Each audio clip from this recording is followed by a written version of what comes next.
For many managers, the word strategy conjures up thoughts of large PowerPoint decks, binders collecting dust, and general confusion. A survey by Roger Martin of the Rockland School of Management found that 67% of managers believe their organization is bad at developing strategy. In fact, Martin's research also says that 43% of managers cannot state their own strategy. Harvard Business School's Professor David Collis is a bit more blunt. He says it's a dirty little secret. Most executives cannot articulate the objective, scope, and advantage of their business in a simple statement. If they can't, neither can anyone else. What seems to be the cause of this lack of performance when it comes to strategy, and how do we address it? Good news is our guest has answers. Hello, and welcome to the Predictable B2B Success podcast. I'm today coaching. Our guest today is George Barnett. George, you're the founder of the Strategist Toolkit, a newsletter that includes excerpts from new books on strategy, plus insights, analysis, and commentary on strategic issues, as well as real-world examples of strategy in action. Now, I believe you're something of a strategy geek based in Silicon Valley. You've been an engineer, a diplomat, consultant, investor, and entrepreneur with well over 2 decades of experience working with companies of all sizes around the world as part of the Monitor Group and the Clear Lake Group. In fact, since 2015, you've large amount of your time working with technology firms, growing new businesses based on cloud-based software, artificial intelligence, and quantum computing. Now, George, I'm curious, was there a particular incident or event that triggered this journey into looking at all things strategy? I did not anticipate. First of all, it's wonderful to be here. Thank you, Vinay. Awesome. Second, I didn't anticipate that you would open with reference to Roger Martin. Oh my God. I blame him or credit him with my being here, quite Oh, frankly. I did my MBA at Yale, mm, and he was a guest speaker in one of the strategy classes in my second year. And I mm, was just like, wow, what an interesting person. And it turned out that the professor of that class used to be a partner at Monitor and brought Roger in. We talked after the class, and next thing I was joining the Monitor office in Toronto. So many people would say I am a child of, or acolyte, or student of some of the things that Roger brought to bear. You fast forward to today, and I just participated in a couple of events, both in person and online, as he continues to update the way in which he thinks about strategy. So we could spend the whole time on his IP, but mhm, for all intents and purposes, what I found fascinating once I had myself pulled into this world by him was how narrow actually the range of thinking that mm, people have about strategy. Because remember, I come from an engineering background, a physics background. I have found myself as a diplomat for a short period of time. And next thing, everything I'm hearing, whether it's Roger Martin or Michael Porter or all the Harvard Business School guys, is it's all about economics, right? I stepped back and I said, what's the point of someone being strategic in the first place? And it gets really basic. It's like, I want to get ahead of someone else, right? I want to have more than I have today, mhm, right? And I want to actually have some kind of intrinsic motivation. I want to feel like I have improved the lives of all the people I care about around me. And I went, whoa, that's not just a business person. That's not just someone who would hire McKinsey or mm, Monitor or BCG. That's everybody. All right. Now, so this next book I'm working on is everyone's a strategist, right? They just don't know it. You probably have heard this like every company is a software company, and they just don't know they're a software company. If we take that concept, then all of a sudden you're looking in many places wherever people are doing really clever things to get ahead, mm, and you can learn about strategy from everybody in every background. I'll mm. pause there. Brilliant. And I'd love to dive into that in a little bit, but I'm also curious, what would you say would be your personal area of strength, given your journey today? The intersection of innovative technology, variety of use cases. right? Now, if you're into the Michael Porter HBS way of looking at a company, there's a value chain, that Mhm. Chevron, and you cut the company up into functional bits, right? Yeah. I tend to lean more at the interface between R&D and go to market. That is Yes. chronically broken in just about every industry vertical. And I think that's the place where strategists add the most value, especially as a company gets larger and larger. So I take my interests in innovation and technology and I apply it to how do you actually make R&D and go to market function as effectively as possible. So when you say it's broken, how do you mean? Could you elaborate on that? Yeah, a typical organizational structure is siloed by function, right? Mm. Once you get over about 100 million in sales, right? And then you bring in typically people who've done that kind of work before, right? Because it's a Mhm. safer hire at the VP level or higher. And then they have not worked on both sides of the divide. And then you're reliant on either the wisdom of those who grew the company and scaled it, or how HR approaches organizational structure. And quite often there's a handoff, Mhm. and there's all kinds of different ways in which people try to bring the two sides together in a day-to-day basis.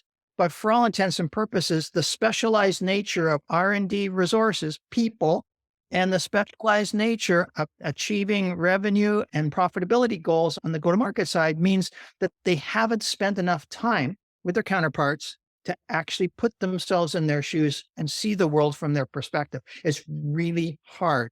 And I have lots of experiences trying to improve that. So it's not a handout, it's Mhm. actually integrated cross functional part of a company. So, would you say that businesses aren't aware of the fact that it n- that most of the business functions, including the one that you just spoke about, really need to be integrated around a common objectives that all departments or functions are working towards a common goal, as opposed to being siloed the way most companies are? Yeah, let me bring it to a very practical example because I'm sure your listeners are like, "Yeah, what?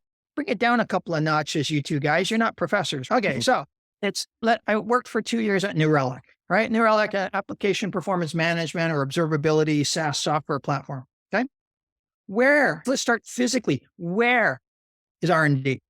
Right, Portland, Oregon. All right, where is go to market? San Francisco. Okay, do they even meet physically? Okay, once a year at the DevCon that they do in San Francisco. And depending on how business is going, is how many guys you fly down from Portland. All right. So the reality is the people who are actually working together on a day to day basis are a thin layer, the leadership Yeah. cadre. Then you're reliant on them to then be communicating down their stack. Okay. And you say, okay, everything's virtual and they're hybrid and people living all over and we can do it all on Zoom. That's only going to follow the incentive systems that you've got built in. All right. Mm. I've watched an entire floor of SDRs trying to hit their number. Do you think they care about what is going on in Portland? No, because if they don't hit their number in 30 days, they're out of a job. Yeah. And then you take, all right, let's just stay within San Francisco. All right. We're like, are there people there who actually do care about the product? Yeah, the tech sales guys, the customer success guys, right? Why? And some of the technical support, right? Because they're on the front line with the customer. And the customer says, what the heck is going on here? You're not providing the following functionality.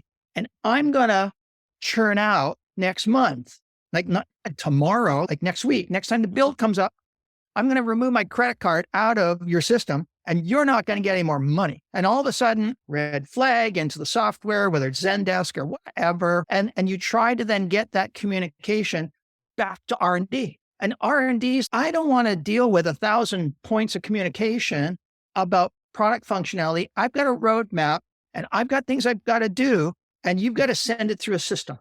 All right. Fine. You have to organize 1,000 people in a company like that.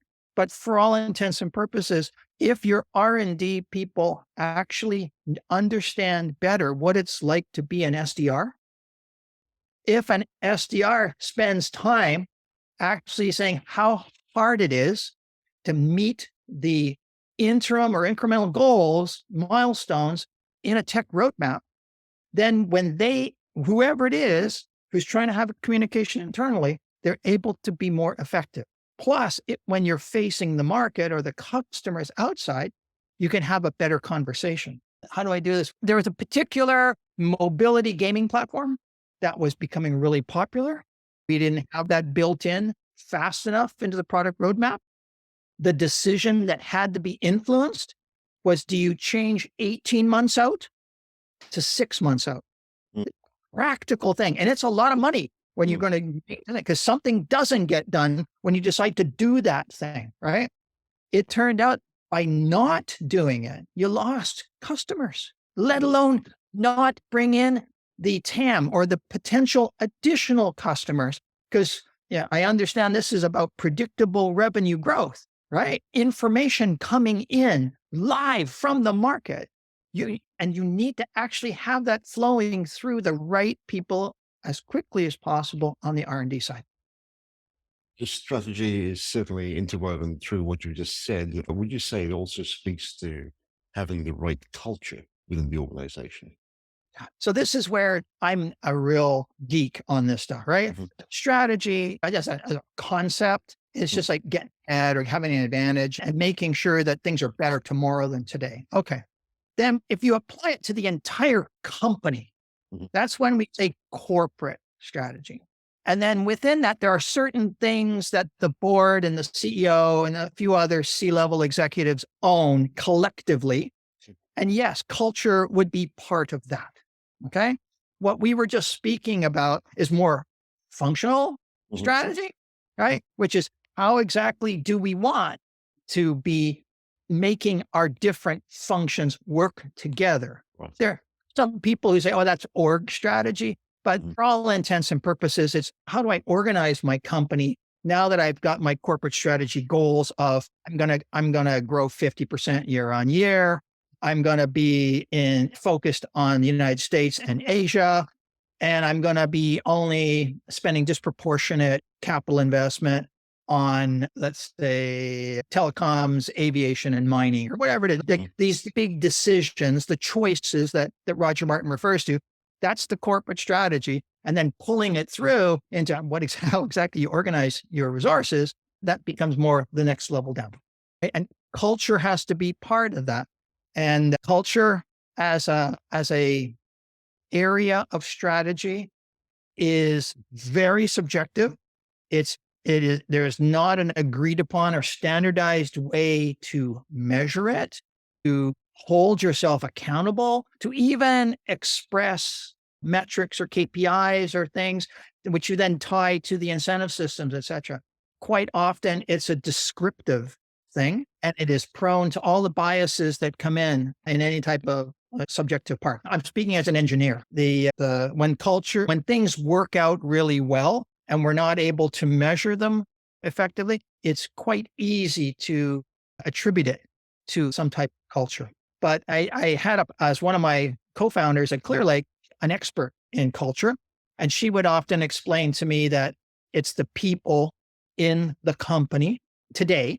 There may be some legacy and residual things that carry on, but it's something that changes over time depending on who is working at the company. I'm sure people listening in would be going, at least a few of them would be going, George, I'd love it if you could expand on how you distinguish between strategy and tactics, because quite often that's used interchangeably and people get confused. Could you help us out?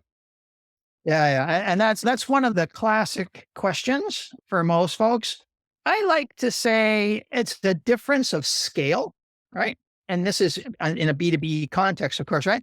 There's a lot of people who would say you might win the battle, but you lose the war, to use a military, right, analogy. Tactics are a lot in the details, whereas the strategy is the big picture of the idea. So let's use an example that I like really interestingly. Okay, here I am running a multinational firm, and I do have exposure to the Chinese market, mainland Chinese Mhm. market. Okay, over the past 5 years, I definitely am getting a hint, because I'm US based, that things are changing geopolitically.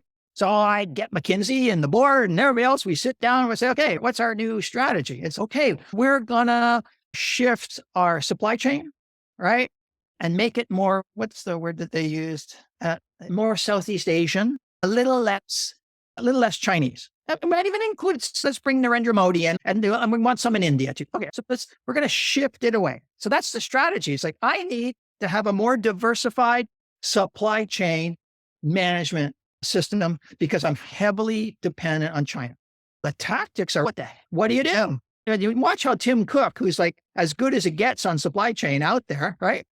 He started with low risk product lines.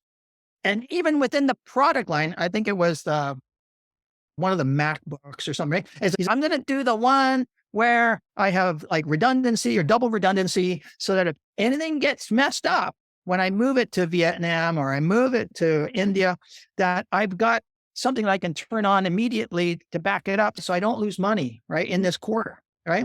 Now, once that has a quarter or two to show that it can actually work, then it's going to move the next one. So the tactics are, what are the actual steps? And most people go quarter by quarter. If they're public, you might go month by month. If you're a smaller company, all right, companies that are more comfortable and more sophisticated might go year on year as they adjust their tactics. It really depends on the amount of money that you can move around and how quickly you can change things. Okay. With this idea of strategy, you're also suggesting that we don't need to look just within our own industry or amongst our own competitors to come up with the potential strategies. You're suggesting that strategy can be learned from just about it anywhere, including completely different spaces like biology, for example. I may have one point here, but feel free to correct me. Is that correct? Because the interesting notion that comes up is, at least the immediate thought that comes up in my mind, at least, is the world's a big place and it's very complex. So how are we able to look at other fields and draw ideas for strategy from? Okay. This is my favorite topic. All right. That's right. And this month I'm writing about biology right now. Okay. But everyone listening here has no doubt been in a brainstorming meeting. Has to, whether it's at school or work. All right. If everybody in the room has a relatively similar background, whether it's geography, economic class, the school they went to, if it's all guys that like playing sports, team sports, if it's everybody's in their 30s, right? Whatever it is, if you have a homogeneous group in that brainstorming session, all the power to you, because the inspiration that they're going to be drawing upon when they're asked by management to come up with a new strategic option is going to be narrowed just by their lives. Okay. If you can mix it up, either because your employee base has lots of things that you can drop on, right? If you're willing, because I've run these types of workshops before, to open it up into the stakeholder space. You bring customers into it, or you bring investors into it, or supply chain partners into it, like whatever it is, right? If you're willing to let other people have input, and it's not just a market research report or something, but it's real people, right? You will actually get new ideas brought to the table. And that's true whether you're doing it in a product ideation exercise or whether it's in your actual corporate strategy exercise. So let me give you an example, right? Some of the most interesting things I read about, whether it's in physics or chemistry or biology, is when they go, wow, I'm really trying to solve this problem in autonomous vehicles, right? But I'm running out of analogies or metaphors, ideas to figure out how to get to this next step. Many of these issues in mobility have already gone through tens of thousands of years of experimentation in various species. And if you actually tap into experts in animal mobility, you will get really cool ideas. There was one that was looking at how the particular ways in which frogs move, right? And they were going to bring some of those ideas into self-operating airplanes. This like the taxis that fly around and nobody driving them. And you and I are going to decide whether it's safe or not to get in the bloody thing. Yeah, the standard solutions for them, there's only 2 or 3 of them, as we engineers know. If you want to try and break some of those issues, you actually need to go to the adjacent areas in biology.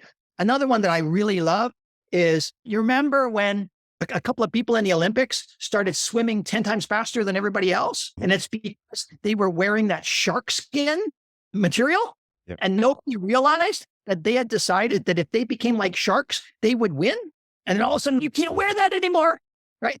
But the company that came up with that idea, they had to have been looking at what was happening in the ocean, right? If I would highly recommend either you have in-house or available to you expertise in a wide range of areas that you can tap into, because you never know where these really cool ideas are going to come from. That's really interesting. I can certainly understand how we might be able to invite some of our stakeholders into the conversation to get different points of view. It's something we've covered in the podcast before. But looking at a completely different field is probably something that most of us haven't done. Quite Right. simply, how would we nurture the ability to do that?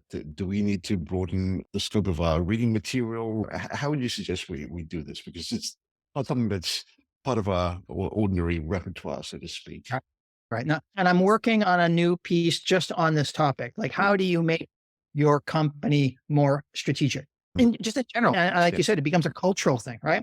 If we start from the premise that everybody who's already working there is strategic, they just haven't been put in that role. I want to find out exactly who we have in the company already. And that actually has to sit with somebody in the who has strategy as their responsibility. What are all the areas that we can tap into already? Because they will be influenced not just from what they did as an individual, but what did their parents do? What did their relatives do? Who do they talk to when they want to figure out, where should I buy my house? What mortgage financial instrument should I actually use? Should I be going for a love marriage, or should I be going for an arranged marriage? And then where does shadi.com fit in all of that, right? Where do I get my ideas for romance? How do I raise my kids? Where do they go to school? Should I be actually thinking about the United States in my mix or not? How do I game the H-1B system, right? So everyone's going to have a bunch of strategies that they're already doing every day, right? The interesting thing is, okay, so what do I have already? And then are there some big areas that are missing? And you can paint it really broadly. If everyone in my company has an engineering degree or a STEM degree, right?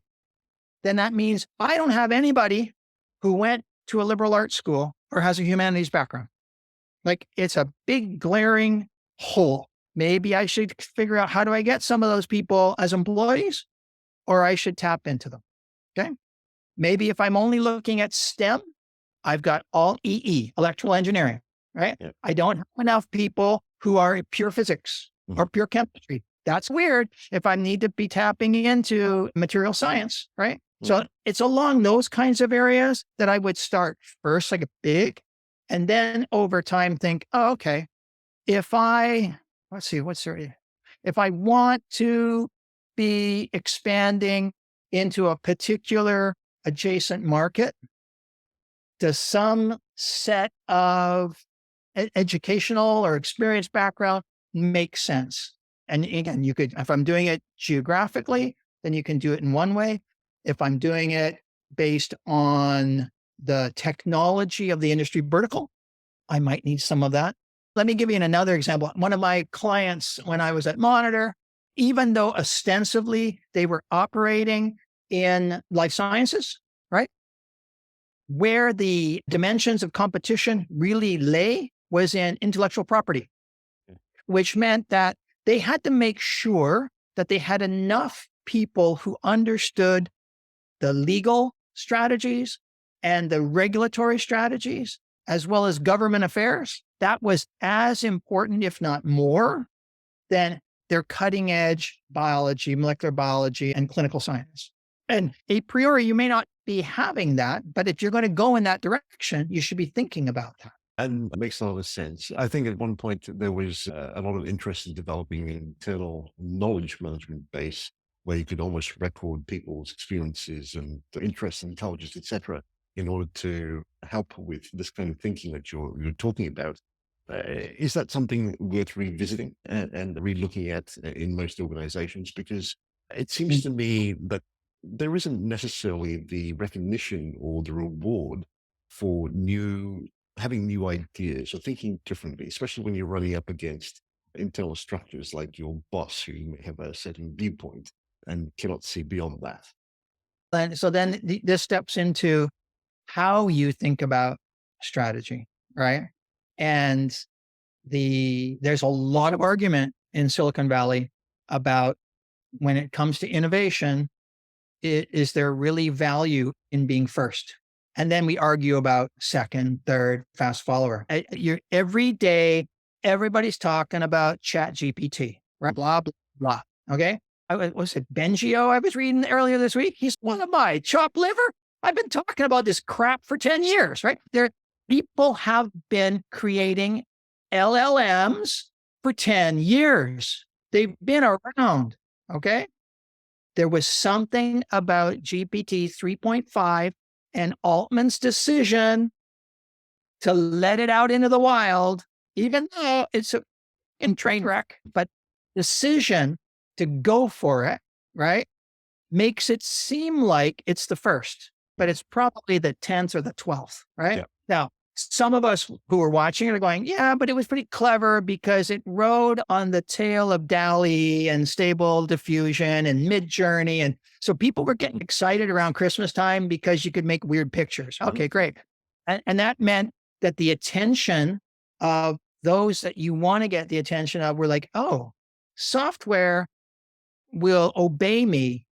It's better than Alexa. Like this one actually makes stuff that I find fun and interesting. And there may be a way we can make money out of it, right? And then they're like, okay, so let's see if I can nudge it away from just photographs into, there was lots of little video ones. You don't hear about the video ones. They're all terrible, right? Mm-hmm. Okay. They tried, that was useless.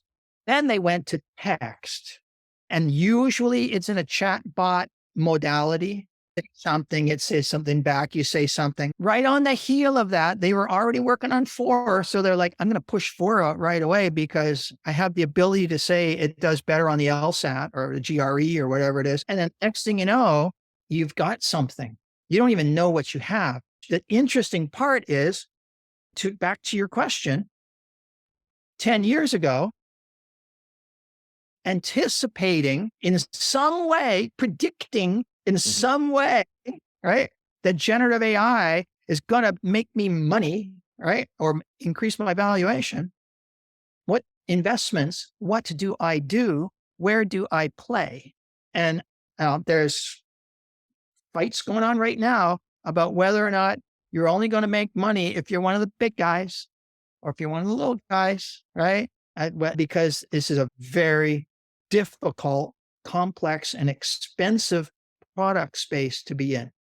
You might say, oh, I can play the layers on the stack game and make things happen. But it's an open strategic question about if you feel like you and your co-founders and the company that you work for is innovative and that it's part of your strategy to be innovative, what is it that you're going to do about all these generative AI business opportunities that are in front of everyone? One last point, somebody was saying, oh yeah, the main thing I see is in legal, right? For whatever reason, because we all spend so much money paying lawyers to read tons and tons and tons of documents. I'd rather have software do that, right? And then hope like hell that what it serves up is actually accurate and error-free based on whatever training data I put into it, right? So I can save money on my legal bill. The other side is, oh yeah, coding. If I can just feed everything in GitHub to it or my internal coding base, then I can have my programmers be more productive. I think there are many companies making bets on those two use cases, the legal side and the coding side. And we don't know yet whether or not it's going to blow up in somebody's face, right? I get your point around the fact that we can't predict what we don't know as yet, don't have enough information on as yet. But would you say that, again, going back to what we were speaking before, that there really needs to be a culture of openness and of almost continual learning and curiosity in order to facilitate the ability of everyone to contribute towards strategy and the common mission or goal, as it were, of the organization? Yeah, no, 100%. Like one of the big strategy games that I Mhm. watch regularly because I know people in the game is in the semiconductor industry, right? And the agony of watching Intel, right? Int used to be the innovation place, and they're getting hammered. And everybody's darling now is Nvidia. Jensen is the second coming of the Messiah. He can't do anything wrong. And yet, is it because something happened at Intel where they stopped innovating? And is it because from the day that Jensen first sat down in a Denny's with a bunch of friends, and that they've always stayed eager to do something new? Because not everything Jensen does works, but he's always doing something new. And we don't get that sense that Intel is always doing something new. And I think that flows into this idea of what what kind of company you want to have, right? And then you actually do it. Hmm. And that makes a lot of sense. The other thought that occurs, at least to me, is the fact that we need to be aware of the kind of feedback that we're getting as we implement strategy to really understand what makes it successful and what doesn't. There, You, this is a beautiful segue to what we were talking about earlier, because you mentioned the knowledge base. I've watched lots of companies try to accumulate absolute proprietary. The real proprietary data set that any company has is its own operations. Right? yeah, You don't have to publish it. You don't have to give it to anybody. But a lot of companies don't make that data that productive, right? And there's lots of tools to make it productive. Then it's okay, then what else do I pull in from outside, right? In a manageable way through what intermediaries? And then how do I combine that information with my own proprietary information, run some analytics on it? And then what spits out of that is proprietary. For instance, folks who try to figure out which way they think interest rates are going to go, which way various prices of commodities are going to go, right? If you're in that game, then you've got your own information from your own operations, which nobody else can get their hands on, right?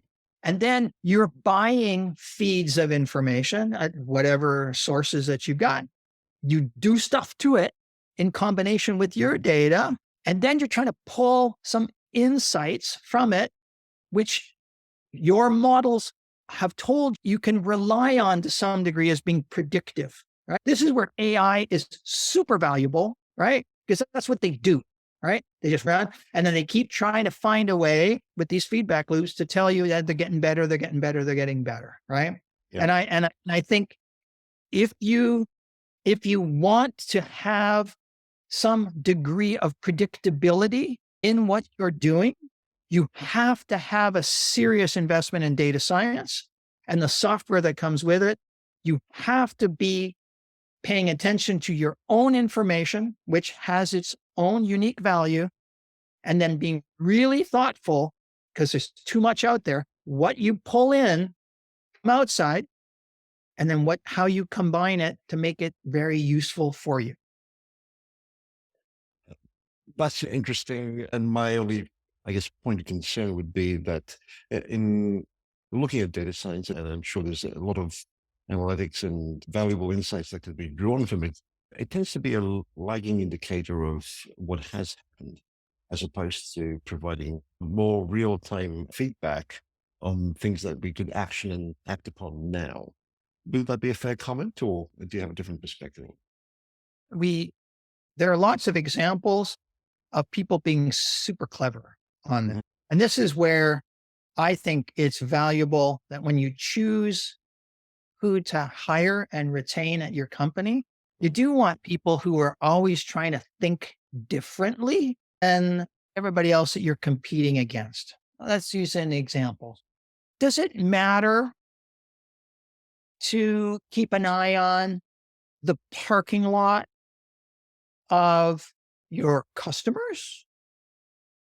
Does it make sense to keep an eye on the movement of cargo ships coming in and out of Oakland Harbor or Long Beach in LA? Or if you're international, Hong Kong and Shanghai and other places. Does it make sense to keep track of the statistics that your federal government or any other federal government is releasing, which has that time lag associated with it? Should you be partnering with some of these cube satellite suppliers, some of which are based here in San Francisco, who are constantly looking at the planet in different ways, and they're selling you different slices of data that is real time? Should you? Do you care where different private jets are going at what time? Maybe it's associated with the MobileCon or Davos or military activities around Ukraine or Sudan or wherever it is that you have operations. You have to be sitting there going, okay, I play in this space. I want to be able to predict in this way, right?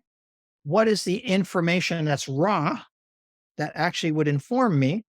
And is there any intermediary out there who's keeping an eye on that stuff? There could be. The amount of stuff going on right now is incredible. And I'd like to believe that you can make good and differentiated choices about what data that is as close to real time as you could probably desire. You're right about it.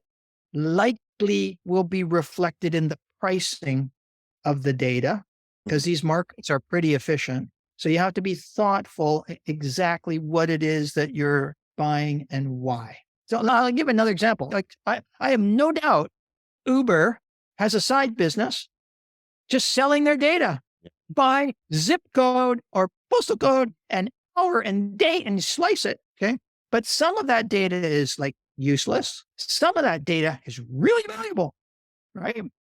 Yeah. It's for sale. Yeah. Through an API. This is terrific and fascinating, and I'm sure it's causing a few light bulb moments to those of us listening. George, to bring things to a close, I'd love to ask you, are there perhaps a couple of areas around this idea of strategy and applying it to B2B companies that you find doesn't get talked about very much? If so, what would it be? The two topics that jump to mind first in response, the first one is partnering, right? Because when you and I spoke prior to live, right? It was about how does a B2B company get predictable revenue growth? And in my head, I was like, oh, there's 3 standard ways, right? Everybody's gone to business school. No, it's like you have organic, right? And then you buy something, right? So you build it, you buy it, or you partner, right? And there's a ton of strategies that are going to follow all 3 of those. I think there's a lot of really good academic work and writing and practice on organic growth. And I would advocate a couple of my former Monitor colleagues. I've got a really good book out right now. This is Bernie Jaworski and Bob Lurie on organic growth, the playbook. Okay. All right.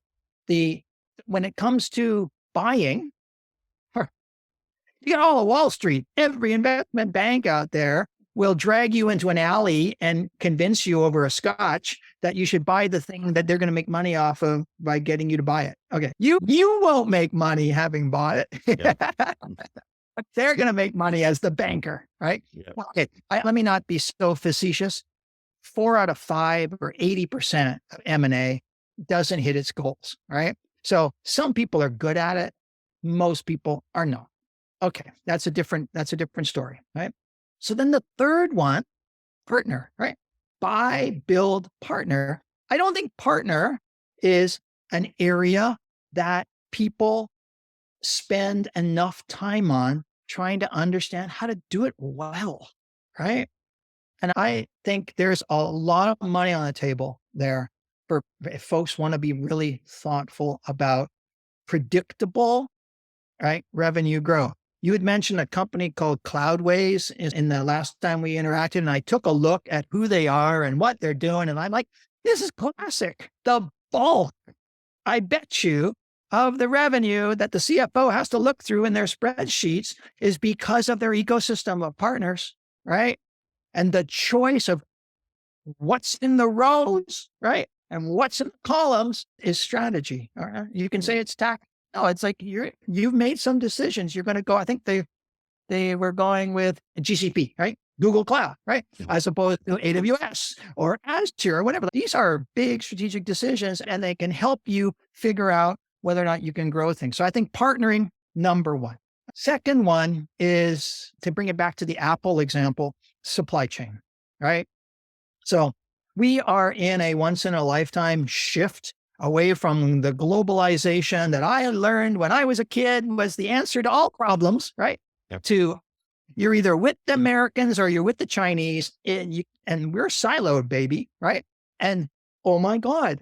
So that means if I'm going to do electric vehicle batteries and I want to sell to the Americans, oh my God, I've got to go back to Mexico. I just got out of Mexico, damn it. No, seriously, the things that are in the headlines. So it's like, how do I think about global supply chain management strategy in this new world? Because it's going to play out for 20 years. Any one of these investments is a 10-year bet. You spend money now and you don't really make big coin until several years from now. So I think there's a lot of really good opportunity if you're really clever and thoughtful about either adjusting your own company's supply chain in a way to capture the shifting growing market, or to provide services, because some B2B companies aren't making product, they're making services, to provide services that will make that much more effective. Okay. Certainly. And lots there to think about as well. George, this has been terrific. But to wrap things up, if you were listening to this episode, what would you say would be your top takeaway? Oh God, everybody is a strategist because they're alive, they care, they want to get ahead. I've got French Canadian blood, and every time I get in a car, I want to be the one that's in front. I don't want to be the one that's in behind. If you're in business, you want to be in front. You're a strategist. Okay. Appreciate that. And the fact that everybody who works for you, with you, is a strategist. And if the listeners are curious and want to find out more or connect with you, where would you recommend they head to? Number one, my Substack newsletter, the strategy toolkit. All right. I've got stuff that's out there that's outside of the paywall and stuff that's behind the paywall. Or you can find me on LinkedIn. Brilliant. Well, including these in the show notes. George, this has been terrific. Thank you for doing this.